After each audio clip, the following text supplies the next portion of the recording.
Hello friends, आज मैं आपके साथ इंटरनेशनल इकोनॉमिक्स का एक और टॉपिक लेके आया हूँ। चैप्टर का नाम है फॉरेन एक्सचेंज और टॉपिक का नाम है factors influencing the rate of exchange. ऐसे कौन से फैक्टर्स हैं जो एक्सचेंज रेट, जो फॉरेन करेंसी का जो रेट चल रहा होता है उसको असर डालते हैं। डिफरेंट थ्योरीज आई हैं, उन्होंने अपने अपने व्यू पॉइंट दिए हैं। मैंने इसमें सारे पॉइंट्स लिखे हैं। ठीक है, कौन कौन सी थ्योरीज आई हैं वो भी इस चैप्टर में डिस्कस करेंगे। इस चैप्टर के सारे लिंक आपको डिस्क्रिप्शन में मिल जाएंगे। चलिए शुरू करते हैं। Different theories concerning exchange rate simply underline the fact as to how the rate of exchange is determined in the long run। अलग अलग थ्योरीज बताती हैं कि किस किस तरीके से लॉन्ग रन में एक्सचेंज रेट डिटरमिन किया जाता है। एक मिंट पार थ्योरी है, परचेजिंग पावर पैरिटी थ्योरी है, बैलेंस ऑफ पेमेंट थ्योरी है, कई थ्योरीज हैं। सारी थ्योरीज मैंने अभी डिस्कस करनी है और उनके लिंक आपको डिस्क्रिप्शन में मिल जाएंगे। These theories do not explain as to why do changes occur in the rate of exchange in the short period. ये थ्योरीज कहती हैं कि लॉन्ग पीरियड में तो इन थ्योरीज के हिसाब से जो रेट ऑफ एक्सचेंज है वो सेटल होगा, बट शॉर्ट पीरियड में कौन कौन से फैक्टर्स हैं जो एकदम से एक्सचेंज रेट को ऊपर नीचे करते हैं उसके बारे में डिस्कस नहीं करती। There are several factors influencing short run rate of exchanges, these factors are discussed as under. कौन कौन से फैक्टर हैं? सबसे पहला पॉइंट आ जाता है बैंकिंग ऑपरेशन। ठीक है, तो बैंकिंग ऑपरेशन कैसे असर डालता है एक्सचेंज रेट को या फॉरेन एक्सचेंज रेट को? चलिए शुरू करते हैं। Exchange rate is very much influenced by the banking operations. तो पहली लाइन तो आप कोई भी फीचर लिख रहे हो तो वही लिखोगे कि ये फलां फलां पॉइंट है, ये इसको बहुत ज़्यादा असर डालता है। ठीक है, when the domestic banks buy foreign instruments of credit then indigenous capital is transfer to the foreign countries. जब भी हमारे यहाँ के डोमेस्टिक बैंक्स बाहर के क्रेडिट इंस्ट्रूमेंट्स बाय करेंगे, कहाँ के इंस्ट्रूमेंट्स? बाहर के क्रेडिट इंस्ट्रूमेंट्स बाय करेंगे, तो हमारा पैसा, हमारे कंट्री का पैसा किधर चला जाएगा? बाहर चला जाएगा। समझ गए बात? When they sell foreign instruments of credit then foreign capital flows into the country. अब वही जो उन्होंने फॉरेन इंस्ट्रूमेंट्स खरीदे हुए हैं, डेट इंस्ट्रूमेंट्स या कोई भी फॉरेन इंस्ट्रूमेंट्स खरीदे हुए हैं, जिसको ज़्यादातर डेट इंस्ट्रूमेंट्स कह देते हैं, तो जब वो वापस बेचेंगे, जो उन्होंने खरीदे थे वो वापस बेचेंगे, तो उससे जो भी बाहर से फॉरेन करेंसी की जो सप्लाई हमारे कंट्री में बढ़ जाएगी। If the net effect of sale and purchase of instrument of credit is more, domestic currency appreciates and vice versa. अगर बाहर से जो इनफ्लो आ रहा है हमारे कंट्री में वो ज़्यादा है और यहाँ से जो आउटफ्लो जा रहा है वो कम है, तो नेट रिजल्ट ये निकलेगा कि हमारे पास ज़्यादा पैसे आएंगे बाहर की, फॉरेन करेंसी ज़्यादा आएगी बाहर की, तो उससे क्या होगा? हमारी करेंसी एप्रिशिएट करेगी। समझ गए बात? सेकेंड पॉइंट आ जाता है bank rate. Rate of exchange is also influenced by the bank rate. किस तरीके से? When the bank rate of a country rises as against the other countries, then it becomes advantageous for the foreigners to invest in such a capital। तो in such a country आना चाहिए था। ठीक है, मैं यहाँ लिख देता हूँ in such a country। तो वो क्या कहते हैं, वो जितने भी फॉरेनर्स होते हैं, अगर हमारी बैंक रेट बढ़ गई तो उससे क्या होगा? नॉर्मल रेट ऑफ इंटरेस्ट भी बढ़ जाएगा। तो अगर हमारा नॉर्मल रेट ऑफ इंटरेस्ट बढ़ जाएगा तो बाहर का पैसा, FIIs का जो पैसा है वो हमारे कंट्री में आना शुरू हो जाएगा, क्योंकि फॉरेन इनफ्लो ज़्यादा शुरू हो जाएंगे, क्योंकि हमारे कंट्री में रेट ऑफ इंटरेस्ट क्या है? ज़्यादा है। समझिए बात? As a result foreign capital begins to flow in the country. बाहर से पैसा आना शुरू हो जाएगा। ठीक है, तो इसमें मैं फिर से पढ़ लेता हूँ, कहीं इंग्लिश गलत तो नहीं होगी। When the bank rate of a country raises as against the other countries then it becomes advantageous for the foreigners to invest in such country. हाँ ठीक है, as a result foreign capital begins to flow in the country. बाहर से पैसा हमारी country में आना शुरू हो जाता है। Under such circumstances demand for domestic currency rises. जिससे क्या होगा? बाहर से ज़्यादा पैसा आएगा तो हमारी करेंसी की डिमांड बढ़ेगी। जब डिमांड बढ़ेगी तो उसका फेवरेबल असर पड़ेगा, मतलब हमारी करेंसी अप्रिशिएट करेगी। और अगर बैंक रेट कम हो जाता है, यहाँ से पैसा बाहर जाना शुरू हो जाता है, तो बाहर जो करेंसी हमारी जाएगी, आउटफ्लो ज़्यादा हो जाएंगे, तो उसमें हमारी करेंसी की वैल्यू गिर सकती है। ओवरऑल मतलब एक्सचेंज रेट चेंज हो सकता है। थर्ड सिचुएशन आ जाती है economic condition. Economic conditions prevailing in the country also influence the exchange rate. Economic conditions में कौन कौन सी कंडीशंस हैं? सबसे पहले प्रोटेक्शन पॉलिसी। प्रोटेक्शन पॉलिसी में क्या होता है? कुछ कंट्रीज अपनी इकोनॉमी को प्रोटेक्ट करने के लिए कि बाहर से कंपनियां आके सामान ना बेचें, प्रोटेक्शन पॉलिसी अपना लेती हैं, जिससे कि जो इम्पोर्ट्स हैं उस पर कई टाइप की रिस्ट्रिक्शंस लगाई जाती है। By protecting indigenous industries against foreign competition imports are curtailed and exports are encouraged.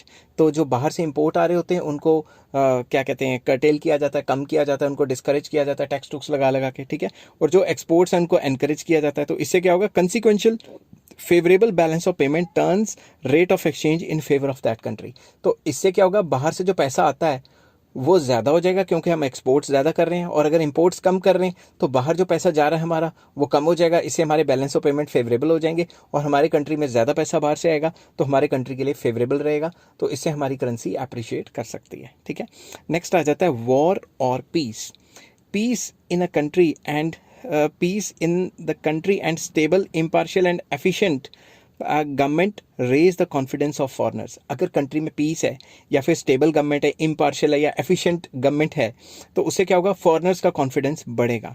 They invest their capital in the country which has favourable effect on the exchange rate. उस country में ज़्यादा से ज़्यादा पैसा लगाएंगे, इन्वेस्टमेंट करेंगे, जिससे उस कंट्री की जो एक्सचेंज रेट है वो अच्छा हो जाएगा, कंट्री की फेवर में जाएगा। ठीक है, थर्ड आ जाता है फिस्कल पॉलिसी। फिस्कल पॉलिसी क्या होती है, सरकार की बजट की जो पॉलिसी होती है, बजट तो होता है विद रिस्पेक्ट टू 1 ईयर। ठीक है, expected income and expected receipts of the receipts and expenditure of the government. Fiscal policy होता है any policy which deals with the public expenditure and public revenue. अब ये कैसे असर डालती है एक्सचेंज रेट को, वो पढ़ते हैं। If the government pursues to a policy of deficit financing then it will have adverse effect on exchange rate. अगर सरकार deficit financing पे जाती है, डेफिसिट फाइनेंसिंग मैंने आपको पब्लिक फाइनेंस में बताया था, सरकार खर्चा ज़्यादा करती है, आमदनी कम है सरकार की, और उस एक्सेसिव खर्चे को पूरा करने के लिए कहीं नोट छापने शुरू कर देती है, तो मार्केट में हमारे पैसे की सप्लाई क्या हो जाएगी, ज़्यादा हो जाएगी, जिसकी वजह से हमारे जो करेंसी के रेट्स हैं वो गिर जाएंगे। Country will experience inflationary situation. जैसे हर एक कंट्री में कोविड के बाद सरकारों ने क्या किया, नोट छाप दिए, ज़्यादा नोट छाप दिए, पैसा ज़्यादा हो गया, सप्लाई ज़्यादा होगी पैसे की, उससे क्या होगा, महंगाई होगी। समझ की बात। तो जब भी किसी कंट्री में मनी सप्लाई बढ़ जाती है उसका एक्सचेंज रेट गिर जाता है। नेक्स्ट आ जाता है exchange control. Bye adopting different methods of exchange control central bank of the country influences the exchange rate. तो जो central bank of a country है, जैसे इंडिया में रिजर्व बैंक है, ठीक है, यूएसए में फेडरल रिजर्व है, वो कई टाइप के रिस्ट्रिक्शंस लगा देता है कि बाहर से इतने ज़्यादा डॉलर आ नहीं सकते, इतने ज़्यादा जा नहीं सकते, इस टाइप की कई रिस्ट्रिक्शंस लगा लेता है, जिससे कि फॉरेन एक्सचेंज या फॉरेन एक्सचेंज रेट को या एक्सचेंज रेट को कंट्रोल किया जा सके। ठीक है, ताकि मूवमेंट ना ज़्यादा हो सके एक कंट्री से दूसरे कंट्री में, या एक कंट्री से रेस्ट ऑफ द वर्ल्ड की जो आना जाना है पैसे का वो थोड़ा रुक सके, ताकि वो डिमांड सप्लाई के पैरामीटर्स को कंट्रोल करके एक्सचेंज रेट को कंट्रोल कर सके। नेक्स्ट आ जाता है मॉनिटरी कंडीशंस। मॉनिटरी कंडीशंस भी एक्सचेंज रेट को असर डालती हैं। कैसे डालती हैं, चलिए शुरू करते हैं। Following monetary conditions also influence the rate of exchange. Number 1, inflation. Inflation क्या होता है, लगातार प्राइजेस का बढ़ना। When there is inflation in the country और there is apprehension of rise in price, या तो कंट्री में इन्फ्लेशन है या ऐसा लग रहा है कि आने वाले टाइम पे प्राइसेस बढ़ जाएंगे, then the capital of the country outflows to the other countries resulting unfavourable effect on exchange rate. अगर किसी भी कंट्री में महंगाई होती है तो खुद सोचो, जब महंगा हो जाता है तो सामान महंगा हो जाता है, डिमांड कम हो जाती है। जब डिमांड कम हो जाएगी तो कंपनियों के प्रॉफिट्स गिरने शुरू हो जाएंगे। तो जो बाहर से एफआईआईज आते हैं हमारे कंट्री में शेयर वगैरह खरीदने या इन्वेस्टमेंट्स करने, वो अपनी इन्वेस्टमेंट बंद कर देंगे, वो अपना पैसा किसी और कंट्री में ले जाएंगे जहां पे इन्फ्लेशन नहीं है। तो इन्फ्लेशन की वजह से एक्सचेंज रेट के ऊपर, कंसर्न कंट्री के एक्सचेंज रेट के ऊपर नेगेटिव असर पड़ता है। नेक्स्ट आ जाता है डिफ्लेशन। ये उल्टा हो गया, लगातार प्राइसेस का गिरना। Under deflationary situation value of money begins to rise. ठीक है, वैल्यू, मनी की वैल्यू अगर हल्की हल्की सी डिफ्लेशन के बाद बढ़ने की कोशिश करती है, there is more demand for domestic currency, hence the rate of exchange turns to be favourable in that country. किसी भी कंट्री में डिफ्लेशन है तो क्या होगा, अगर किसी भी कंट्री में डिफ्लेशन आ गए, प्राइसेस काफ़ी तेज़ी से क्रैश कर गए, तो बाहर वाले लोग उस कंट्री में सामान खरीदना शुरू कर देंगे, तो उस कंट्री के चीज़ों की डिमांड बढ़ जाएगी, जिसकी वजह से बाहर से पैसा इनफ्लो आना शुरू हो जाएगा, और उसके बाद ये हो सकता है कि कंट्री का जो एक्सचेंज रेट है वो थोड़ा फेवरेबल होना शुरू हो जाए। ठीक है, नेक्स्ट आ जाते हैं काइंड्स ऑफ मॉनेटरी स्टैंडर्ड्स, कि हमारे कंट्री में मॉनेटरी स्टैंडर्ड कैसा है। ठीक है, if country is on gold standard then changes in the rate of exchange will remain confined to gold points, and if the country is on inconvertible paper standard then the fluctuation in the rate of exchange will be limitless. अगर gold standard के हिसाब से हमारी currency चलती है, असल ज़िंदगी में गोल्ड स्टैंडर्ड के हिसाब से नहीं चलती, ये पुराने ज़माने की बात हो रही है कि जब एक कंट्री की करेंसी की वैल्यू दूसरे कंट्री की करेंसी के हिसाब से गोल्ड की टर्म्स में देखी जाती थी। ठीक है, ये सिस्टम मैंने अभी करवाना है, गोल्ड स्टैंडर्ड या मिंट पार जो भी है ये अभी करवाना है मैंने, और इसका लिंक आपको डिस्क्रिप्शन में मिल जाएगा। तो इसमें क्या होता था कि हर एक कंट्री की करेंसी गोल्ड के हिसाब से तय की जाती थी ताकि उनका एक्सचेंज रेट तय किया जाए। तो गोल्ड के हिसाब से जब भी एक्सचेंज रेट होगा तो जो भी गोल्ड के पॉइंट्स में चेंज आएगा, गोल्ड की क्वांटिटी में या गोल्ड के प्राइस में चेंज आएगा, उसके हिसाब से एक्सचेंज रेट में चेंजेस आ सकते हैं। बट अगर कंट्री के पास इनकन्वर्टिबल पेपर करेंसी है, जैसे हर एक कंट्री में ज़्यादातर आजकल इनकन्वर्टिबल पेपर करेंसी है, मतलब आप अपनी करेंसी को सेंट्रल बैंक के पास जाके ये नहीं कह सकते कि ये करेंसी ले लो, इसके बदले मुझे सोना दे दो, ठीक है, वो कन्वर्ट नहीं करेंगे आपका। तो इस टाइप की सिचुएशन में लिमिटलेस फ्लक्चुएशन आ सकती है, समझ के बात। Hence the rate of exchange is also influenced by prevailing standard, monetary standard in the country, के अगर एक्सचेंज रेट में फ्लक्चुएशन ज़्यादा आएगी या कम आएगी वो किस पे भी डिपेंड करता है कि हमारा मॉनेटरी स्टैंडर्ड क्या है। अगर मॉनेटरी स्टैंडर्ड गोल्ड सिस्टम है तो फ्लक्चुएशन कम आने के चांस हैं, और अगर हमारा मॉनेटरी सिस्टम जो डिमांड सप्लाई के हिसाब से चलता है या फिर इनकन्वर्टिबल पेपर करेंसी स्टैंडर्ड है तो उसमें फ्लक्चुएशंस आने के बहुत ज़्यादा चांसेस हैं। नेक्स्ट आ जाता है causes related to stock exchange. Stock market जो है उसकी वजह से भी हमारा जो एक्सचेंज रेट है वो ऊपर नीचे होता रहता है। कैसे? Buying and selling of foreign securities and debt servicing constitutes stock exchange related factors that influence the exchange rate. अगर हमारे यहाँ के इन्वेस्टर बाहर कहीं इन्वेस्ट करते हैं, बाहर की स्टॉक एक्सचेंजेस में, या बाहर के स्टॉक एक्सचेंज वाले यहाँ पे आके सिक्योरिटीज़ या डेट में मतलब इन्वेस्टमेंट करते हैं, उससे भी जो फॉरेन करेंसी वो एक कंट्री से दूसरे कंट्री आती जाती रहती है, जिसकी वजह से एक्सचेंज रेट पे असर पड़ता है। इसके अंदर 2-3 पॉइंट जो मैंने लिखे हैं उसमें पहला पॉइंट है debt servicing. Debt transactions brings about change in the rate of exchange by influencing BOP. अब आप खुद सोचो, जब हम बाहर से डेट लेते हैं तो डेट तो कैपिटल अकाउंट में आ जाता है ना, तो बैलेंस ऑफ पेमेंट को ऊपर नीचे कर देता है। तो जब बैलेंस ऑफ पेमेंट ऊपर नीचे होगा, अगर आपको बैलेंस ऑफ पेमेंट अच्छी तरह से आपने नहीं किया हुआ तो इससे पिछला चैप्टर मैंने बैलेंस ऑफ पेमेंट का कराया था, आप वहाँ से जाके अच्छे तरीके से मतलब देख सकते हैं, ठीक है। लिंक डिस्क्रिप्शन में मिल जाएगा पूरी की पूरी प्लेलिस्ट का। When citizens of a country borrow from abroad और receives interest on the loans given by them earlier, then the supply of foreign currency increases in the country, turning exchange rate in its favor and vice versa.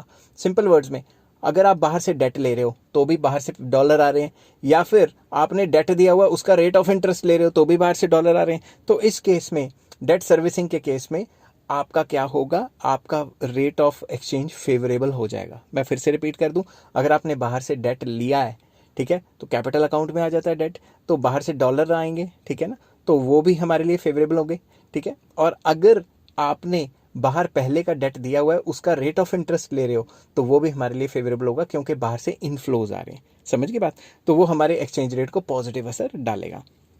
Buying and selling of securities, share को खरीदना बेचना, ठीक है ना। When resident investors buy foreign stocks, shares, securities, etc., then the payment for the same has to be made in foreign currency. अगर हमारे यहाँ के लोग यूएस के स्टॉक्स या अमेरिका के, या यूएस अमेरिका तो एक ही बात है, यूके के स्टॉक्स वगैरह खरीदना शुरू कर देंगे तो क्या होगा, जब वो यहाँ से बाहर खरीदने जाएंगे तो उनको तो डॉलर चाहिए, तो क्या होगा, डॉलर की डिमांड बढ़ जाएगी। As a result demand for foreign currency raises and the rate of exchange becomes unfavourable. अगर डॉलर की डिमांड बढ़ेगी तो डॉलर के प्राइस बढ़ेंगे और हमारी करेंसी के रेट गिर जाएंगे, हमारे लिए अनफेवरेबल होगा। On the other hand, when foreign investors buy stocks and shares etcetera in our country, they will have to make payments in our currency. अगर वो बाहर से आते हैं और बाहर से ना भी आए, ऑनलाइन ही हमारा सामान खरीदते हैं, तो बाहर से पैसा हमारे कंट्री में आएगा, हमारे कंट्री को तो वो हमारे करेंसी में पैसा देंगे, तो हमारे करेंसी की डिमांड बढ़ेगी, जिससे कि हमारा रेट ऑफ एक्सचेंज हमारे लिए फेवरेबल हो सकता है। As a result the supply of foreign currency will be more than its demand, the rate of exchange will accordingly be in our favour, हमारी फेवर में रहेगी, ठीक है ना। तो बाहर से इन्वेस्टर्स आ रहे हैं, रेट ऑफ एक्सचेंज बढ़ेगा, हमारे इन्वेस्टर बाहर इन्वेस्ट कर रहे हैं तो रेट ऑफ एक्सचेंज हमारे लिए अनफेवरेबल हो सकता है। नेक्स्ट आ जाता है पॉलिटिकल कंडीशन, ये भी बहुत आसान पॉइंट है। Stable political condition, strong administration etcetera attract foreign investors.